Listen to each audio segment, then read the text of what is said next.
Everyone, and thank you very much for joining us for yet another edition of Succession Management and Institution Building on Abogate Radio Communication. My name remains Tolu Omoda. It's a delight to have you with us on another edition of the program. Although we are starting on a little bit of a somber note today. So I remember when we ended last week, I remember saying think institutions and think succession. Incidentally, between when we closed last week, the episode, and now we have sadly lost a very strong member of the Nigerian financial industry, Mr. Herbert Igwe. He was the CEO of Access, and he was the CEO of Access Bank. He founded Access Bank in 1989, and Access Bank went on to become the largest financial organization, the largest bank in Nigeria in 2018 when Access Bank acquired Diamond Bank. Unfortunately, this is a very sad illustration, but we cannot but come to the issue of succession even as we send our condolences and make our reflections. If anything demonstrates the importance of succession, this is a sad example, but perhaps nothing does it as poignantly as the tragic, sudden, and unexpected passing of Mr. Herbert Igwe. Now, why is this important? Why do we have to refer to this? Because this is the sad reality of life. Things happen. Things happen, and they can happen at any time. Now, Access Bank, as we speak, thankfully, is already in the process of identifying their succession. I remember reading even as early as Saturday or yesterday that a succession process has begun at the largest banking group in Nigeria after Mr. Herbert Igwe, who is the founder, died. Now, before he appears, we're only getting all sentimental. Let's go back to what we had discussed last week. Last week, we had looked at the role of processes and the place of policies and processes in building systems for institutionalization. I'll repeat that. We had looked at the place of policies and processes in building systems for institutionalization. The week before that, we had looked at the role of organizational development and organizational structures in building institutions. And we felt the need to now dwell on the place of policies and processes in building systems for institutionalization, even though we had referred to the place of processes and talked a little bit on processes in the week before. We dwelt deeply, we took a deep dive, we dived deeply into the role of policies and processes in building systems for institutionalization in last week's episode. Now, all of this is still in pursuit of seeking answers, it's still in pursuit of answers to 4 fundamental questions we began this program with, and which I will do a quick recap of, right? 4 fundamental questions. The first question, of course, is what is succession management? What is succession management? And we answered that question in summary as the process of ensuring that the right people are in the right place, at the right time when necessary. I'll repeat. The right people are in the right place at the right time when necessary. If you have an effective succession management system in place, you will always have the right people, especially the right leaders, in the right place at the right time. Mr. Igwe wouldn't pass, and and Access as an institution will suddenly be looking for a successor. There should have been a succession management process in place, right, to ensure that the right people can be in the right place as at when needed, right? We talked about the 3 Ds of succession management. You need to discover the talent ahead of the need. You need to develop them ahead of the need.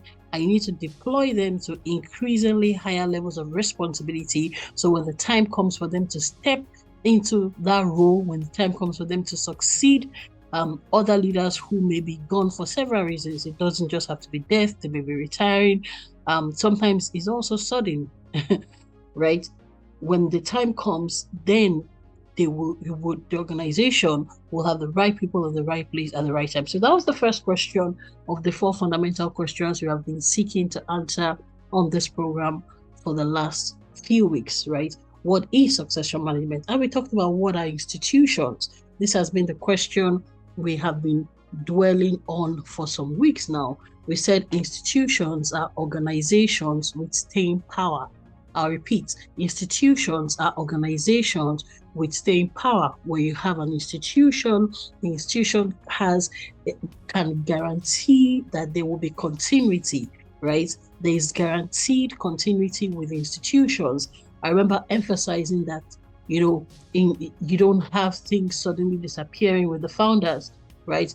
I remember talking about an example we once had with an organization we did some work for, and I said, when you have institutions, you have a structure, and a structure is not a head with several hands and feet. Sometimes you go into an organization and you only have one head, and almost every other person in the organization are the hands and feet of the head. In other words, nobody else is thinking, nobody else is functioning at optimal capacity.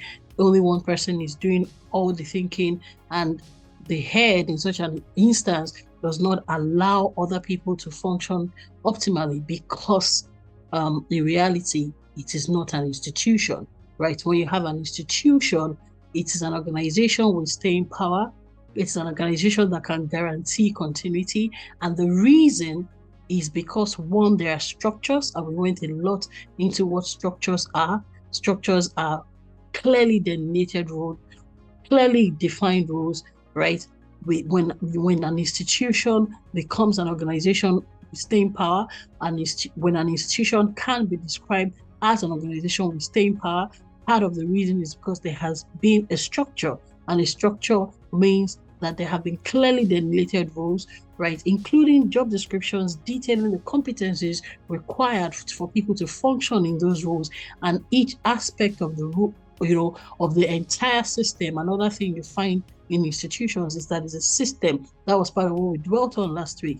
That means there are different parts, but all of these are functioning almost seamlessly because there is a structure, and each part of the structure is playing its part, is playing its best, is contributing its best. Then they integrate almost seamlessly to ensure that there is a system, right? So those are some of the things you have in an institution. You have structure, you have systems, and then of course there is the role of policies and processes in ensuring that we have this, right? Policies, they explain, articulate, clearly document the guiding philosophies of the organization, right? The processes clearly define the steps, right, to be taken in several segments of the organizational processes based on the policies, which is the guiding philosophy. So you have the policy saying, this is what we believe in, this is our philosophy concerning this. For instance, deployment of artificial intelligence, this is our philosophy concerning this, and so many other areas. This is our philosophy concerning, for instance, employee engagement. This is our philosophy, for instance, considering succession management or concerning succession management, right? So you have those philosophies, clearly stated in the policies, right? And then the processes lay down the steps through which those things will be achieved, right? So those are some of the things we've touched on in our attempt to answer the second fundamental question, which is, what are institutions? The first question is, what is succession management?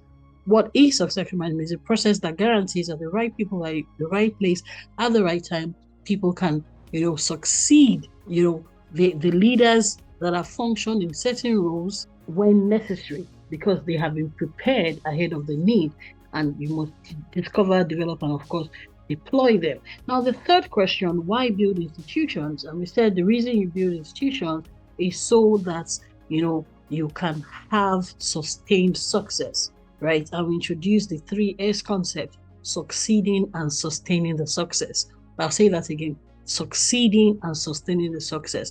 So the first thing is to succeed, but the success must be sustained.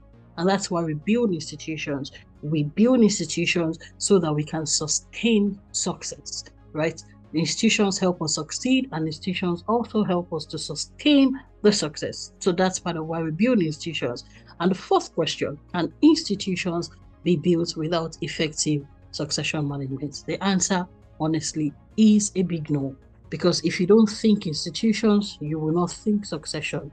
right? It takes an institutional mindset to build succession, to understand that you will not always be there. At the beginning of this program, we gave the example of Steve Jobs, who no longer is with us in person today. He's no longer alive, but Apple is thriving. It has gone on to become, at a point, the most capitalized organization in the entire world, right? Because he intentionally prepared his successor, Tim Cook, who leads the organization till today. We also gave the example of Microsoft. Bill Gates is not even dead, and he doesn't have to be dead, but he also ensured that there was a succession management process in place, and Satya Nadella led Microsoft at a point till it overtook Apple as the most successful organization. At a point, Microsoft was perceived as being slow to innovate. Today, Microsoft has regained its position as a respected organization in the industry, even when it comes to prompt innovation, which was part of what got it there.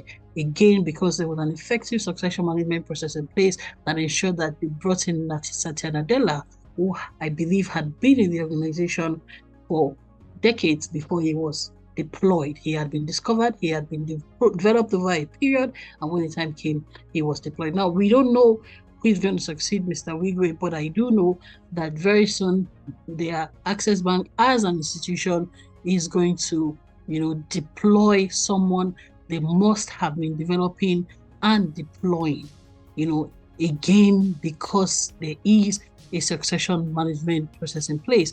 Access Bank is present in 14 African countries. It's like we said, the largest financial organization in Nigeria, right? They're in 14 African countries, and as the time it passed, Mr. Wigwe was already thinking of, taking Access Bank to Asia in first quarter of 2024. So for an organization that, has been this successful, you want to be sure that they have a succession management process, right? And they are going to go through that process to guarantee that the best person is in the place at the right time. Now, coming back to the topic of today, we are looking today at building institutions through effective succession management. Building institutions through effective succession management. So this is dwelling a little bit more on the fourth question, right? We've looked at what is succession management.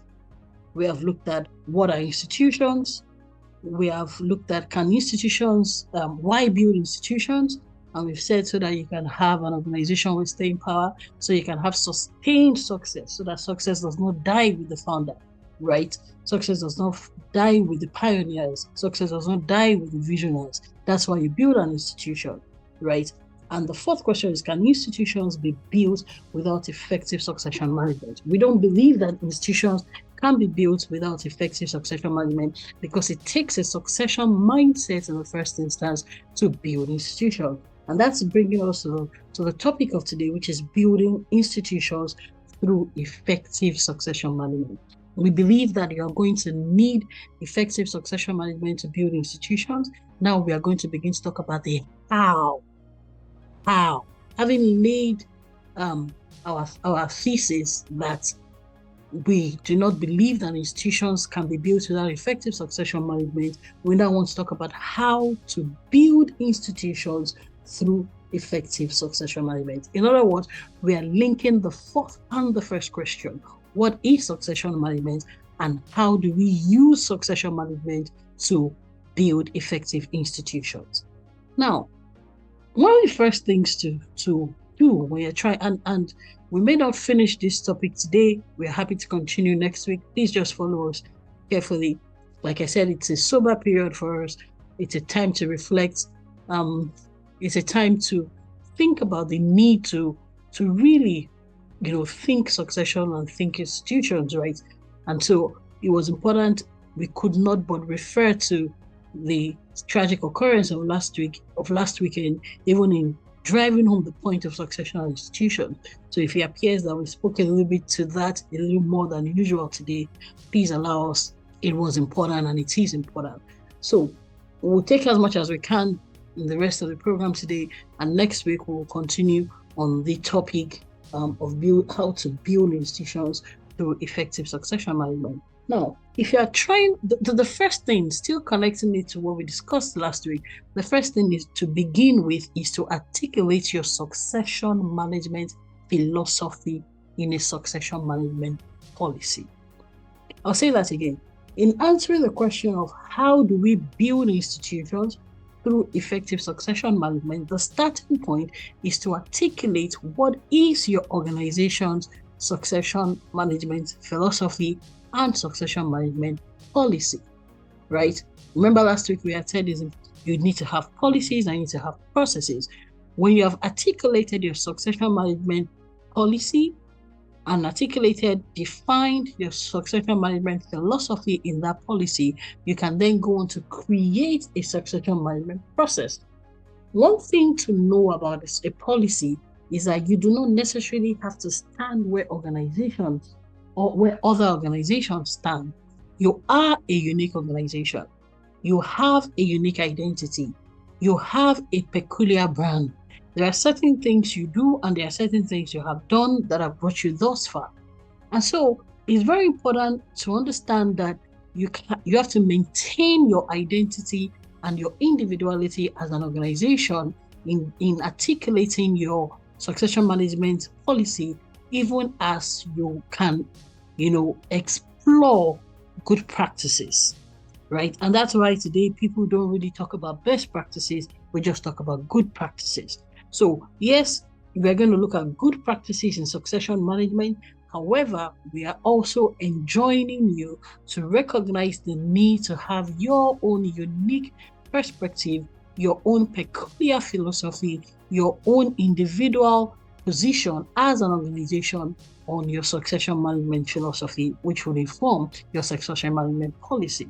For instance, in some organizations, they believe in, building succession from scratch. Some organizations will hire those who are likely to be successors ab initio. They have a philosophy that you cannot be a successor in the organization if you have not spent a minimum of X amount of years to internalize the culture and to also demonstrate your commitment to the organization. I gave the example of Satya Nadella a couple of episodes ago, and many other people who have succeeded, top leaders, especially in the IT industry. Typically, they have been those who either began with the organization or have been in the organization for decades, right? Some since 1992, and they will later become CEOs in maybe 2020 or thereabouts, and so on and so forth. Why is this important to some organizations? Because their culture matters a lot to them. You must have internalized the culture to be able to carry forward the best parts of the culture, even as you may take the organization through some cultural renovations and reinventions, right? Extremely important to them, right? We believe in that, by the way, but we are also saying that is them. Very, very important. For some, succession is not really about you being with them for a long time. It's about you demonstrating that you have the capacity to take them forward, right? And so you'll find some, when it comes to succession, they just hire and they do what's in the HR speak, in recruitment speak, is called poaching, POACH, right? Sometimes they just shop around and they look for CEOs or top leaders who are doing very well, and they just hire them and bring them into the organization. And guess what? It may also work for them. So they may say, okay, in 2 to 3 years to the time we perceive we are likely to be filling this role, we are simply going to poach those who have already been grown by other organizations and woo them to our organization, and then we begin to prepare them for succession, right? That could be the philosophy of that organization, that we are not going to invest as much in growing leaders from the scratch, but we are going to begin to identify our successors closer to when we need them to step into the shoes of senior leaders. That could be the philosophy. For some, they could say, we're going to start succession management from the mid-management level. We're going to start succession planning, from the mid-management level. And again, that can be very valid. For such organizations, they do not want to start from the scratch, and they don't want to start too close to the top. So they would invest a lot in mid-management program. I remember at the point in Amogate, we had a program we ran for about 9 months or a year. We called it Amogate Program for Talent. And we worked with a lot of young people. We took them through several intensive programs. I remember at some point, we also introduced the Amogate Management Program, right? The Amogate Program for Talent was designed to be more for those who join us at a very early stage and we'll work with them for a longer period.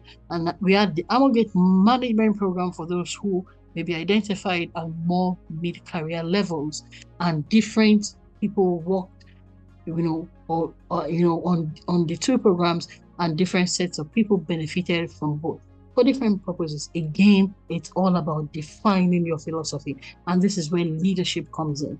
It is not the job of followers to articulate what is going to be your succession management philosophy. It is the vision you have as leaders and as leadership that should inform what is going to be your succession management philosophy, which will then be translated into your succession management policy. Very, very important. What is the vision you have? Do you have the vision of building people from scratch? Do you have the vision to take them from the middle management level? Or would your vision require that you just take them closer to the top, because you may not have the capability to grow them for long and you may not want to take that risk, right? So you may say, you know what, we're just going to take them when they're closer to the top, and when we need them, and we'll prepare them for a few years, and then we'll deploy them. Very important to articulate this, your succession management philosophy. Now, one thing to say though, again, I've mentioned it and I'll still refer to it. Try to look at good practices, evidence-based practices in succession management planning, right? Such that much as you are defining what is, peculiarly good for you, what is unique for your own brand and your own organizational culture, it's also important to look at what are generally good practices, right? And again, as always, like we always like to say, we are happy to work with you in this, on this in Amogate. Please feel free to reach us. We can help you to articulate this.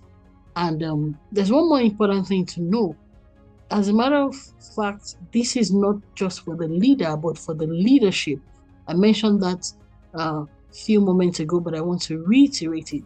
Even though you are leading the process of defining your succession management philosophy as the overall leader, it is not just for you alone, it's for the leadership. As a matter of fact, even the leadership should do the best to engage other stakeholders in articulating the succession management philosophy. So as with every other thing that would typically be sustained, it's important to get ownership, and ownership comes through involvement, right? I'll say that again.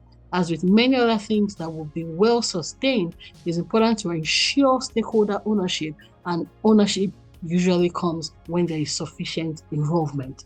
So you are leading the process of defining your succession management philosophy, but you should not be doing this as a solo process, right? And again, it should not be a case where you're just the head and other people are your hands and feet. In other words, even though you invite them to meetings, you really don't want to get their take. You're not ready to be open to their suggestions and their modifications. No, right?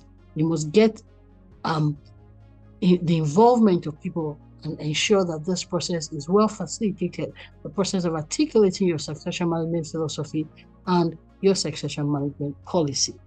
My name is Theotolu Omonera. Once again, we commiserate with the leadership of Access Bank. We commiserate with the families of Mr. Herbert Igwe and his wife, who both passed tragically in the helicopter crash that occurred on Saturday, February 10, 2004. We pray that Access Bank will have the best guidance as they go through the succession process, and whoever it is that steps into the shoes of Mr. Igwe will be able to take the organization forward as a true institution and not backward. Stay with us and we'll be back shortly.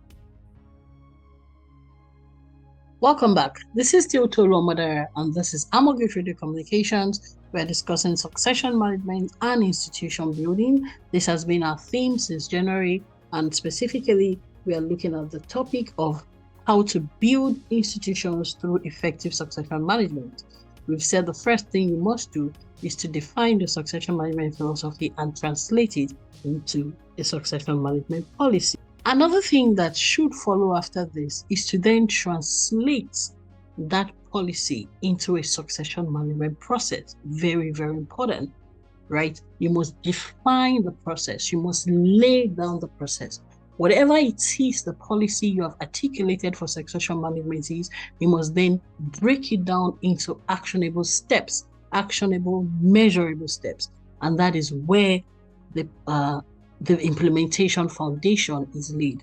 Let me give an example. So if you say, for instance, that your succession management philosophy is that you are going to build them from the beginning, you're going to build your successors from the very early career stage, right? Like the example of the Amogate program for talent we were given, and you're going to grow them over decades, sometimes 10 years, sometimes 20 years, to prepare them for leadership, to prepare them to step into the role of leaders, into the role of top leaders when needed, right? You then have to build your succession management program. This is not going to implement itself, right? Even that process is not going to, document itself. So you have to document what the succession management process is. You typically would begin with a management training program for the early career stage. And don't ever forget the principle of buffer planning. In logistics, there's something called buffer stock. So if you need 20, you make sure you have maybe 25. If you need 50, you make sure you have maybe 60. Find the right amount or the right percentage of extra stock that you need to have compared to the actual you need. But you definitely want to plan for those that may exit, those that may leave, those that may resign, and so on and so forth. But the point is, if your succession management philosophy is to grow them through a period, then you want to probably, and again, this is just an example, there are different things that work in different organizations at different times, but you probably want to have an early career management program, early career management trainee program. I would recommend a minimum of 2 years. In those 2 years, you should have on-site and off-site training, very important. Virtual and physical training is very, very important. You want to make sure it's interdisciplinary. You want to make sure it's cross-regional if you are located in several continents across the world. If you are located in several nations in a particular continent, like Access Bank is present in 14 countries in Africa, you want to make sure that you are bringing those future leaders from different countries in the continent. And if you're also located in different states in a particular nation, you also want to make sure you're bringing them together. Why? Because there is also peer learning, very important. A well-designed early management career training program, right, should be the foundation of such a philosophy, if your philosophy is to grow your leaders from scratch. Now, when you have taken them through such a process, there's so many things that would go into that. There's the curriculum. There's the I would also highly recommend job rotation, right? Because leadership is about versatility. A leader sees everything. A leader must have breadth. You must have technical depth, but you must have a lot of strategic breadth. As a leader, you must understand finance, you must understand law, you must understand economics, you must understand technology, you must understand human resources. Of course, you must be vast and deep in strategy. So because leadership is about versatility, one thing that you must build into such a management training program is breadth. Extremely important. In fact, I dare say you must simultaneously build both breadth and depth. In other words, they must have a level of depth in those core areas they need to lead an organization, and they must simultaneously have this level of depth, this sufficient level of depth in several key fields. We've kept saying from the beginning of this program, leaders are those who must be ready to give their all. It takes a lot to be a leader, because you can easily say, oh, that's a lot. That's why not everyone is meant to be a leader. And I'm not going to go deep into what should constitute the management training program, but let me quickly go to the next point, right? The next point is that having taken them, including the extra number you have planned for, right, just for eventualities, having taken them through the early career management training program that includes, theoretical learnings, conceptual learnings, job rotations, practical learnings, coaching, mentoring, right? All of those things. Also peer learning, exposure, right?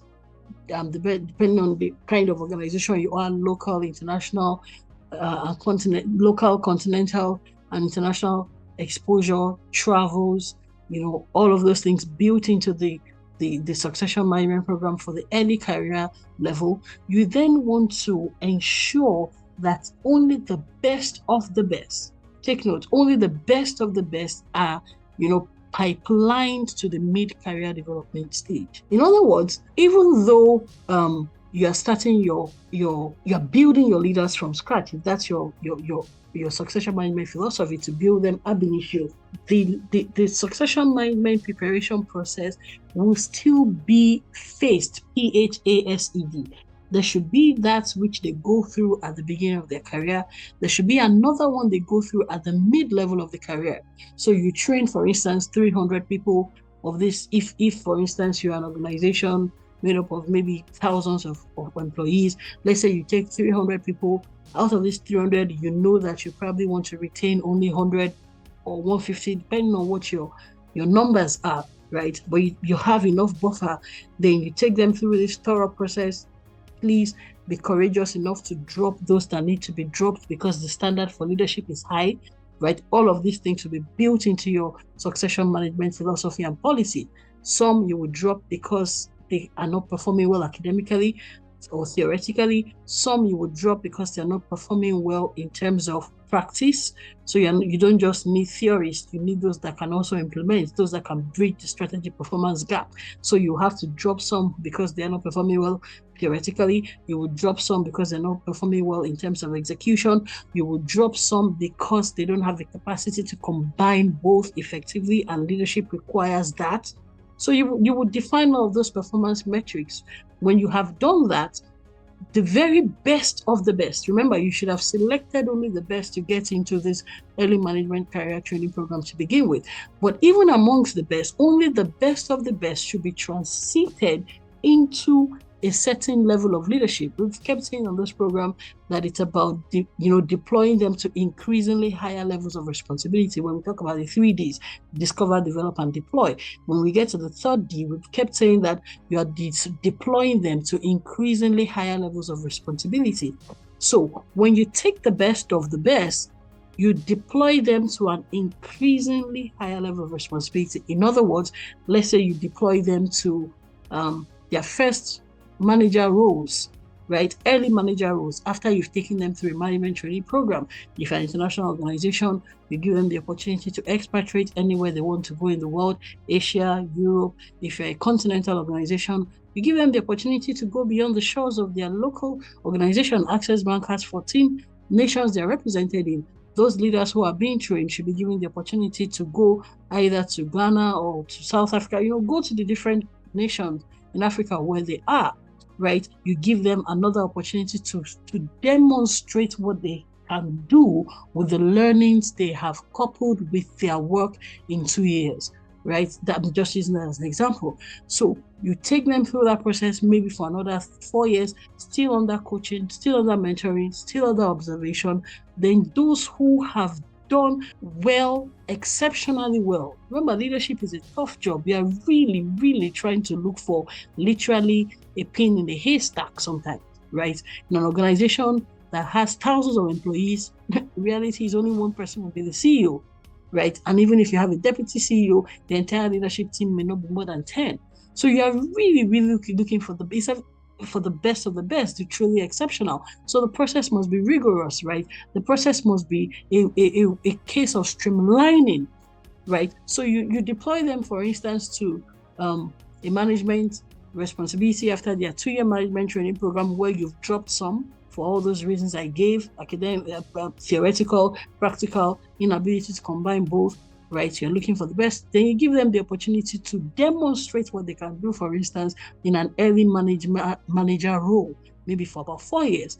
Then those who do exceptionally well again, from those who pass through the first phase, can be deployed to the mid-career management training program. Again, you take them through another rigorous process of exploring them through further depth, further breadth, greater levels of conceptual requirement, execution roles. You are challenging them with change leadership, change implementation, to breadth innovation, really taking them through another level of rigor at the mid-career roles, right? At the mid-career level. Then those who come out, maybe it can be a 1-year process this time.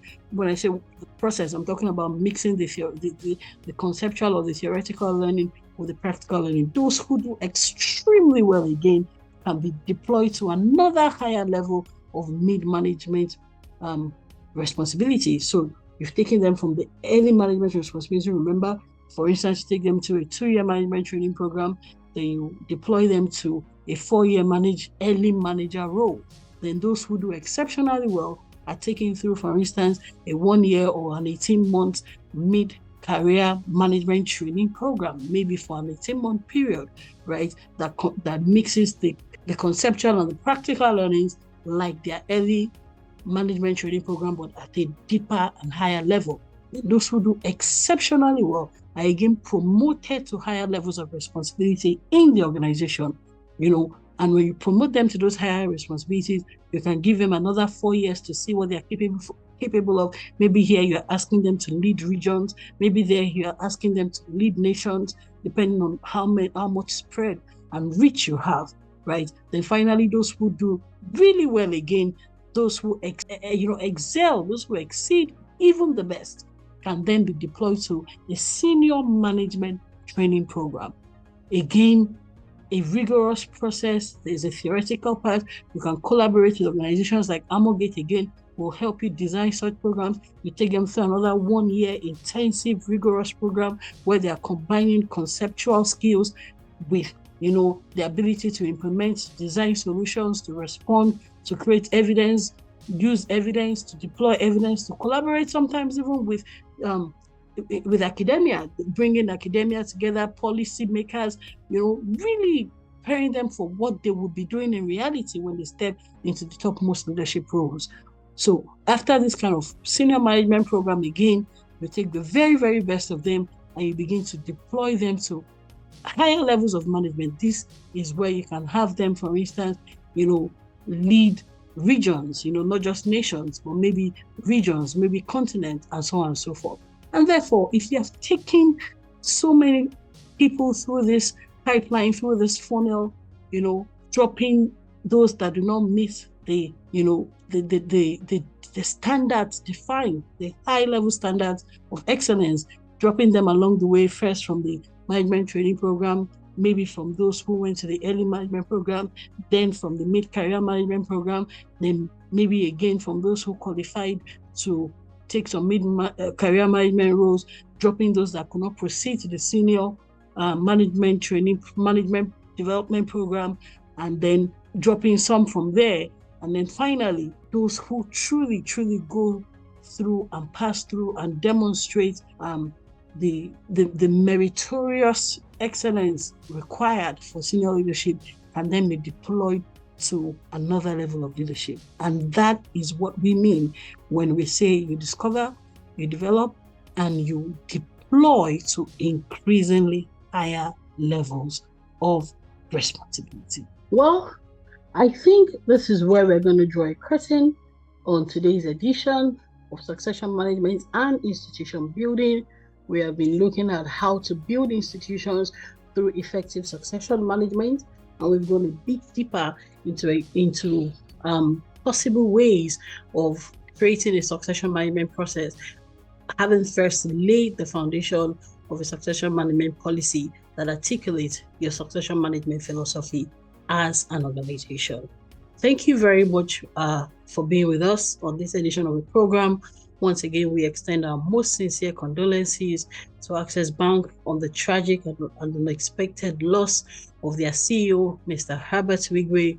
We pray that they will have guidance in choosing his successor, and we pray that such tragedies would not be seen for a long time to come. Like the Yoruba people of Southwest Nigeria will say, Ojoaji no Sirawo. Thank you so much. Take care of yourselves, be good, think institutions, and think succession, because it is important. There will always be the need for some people to succeed you at a point. Thank you very much. And we look forward to hearing from you. This is Amorgate Radio Communications. We're on Facebook, we're on LinkedIn, we're on Instagram. And you are the reason we do this. We're here to support you. If you need our guidance, if you need our help, if you need our support in doing any of these things, these are the things we have done. We are not just talking about these things. We have done them over a decade and a half, and we continue to get better at this because we are passionate, we are committed, and we think institutions because we ourselves are an institution. Thank you very much. And we'll be back same time, same station next week. Until then, be good. Thank you.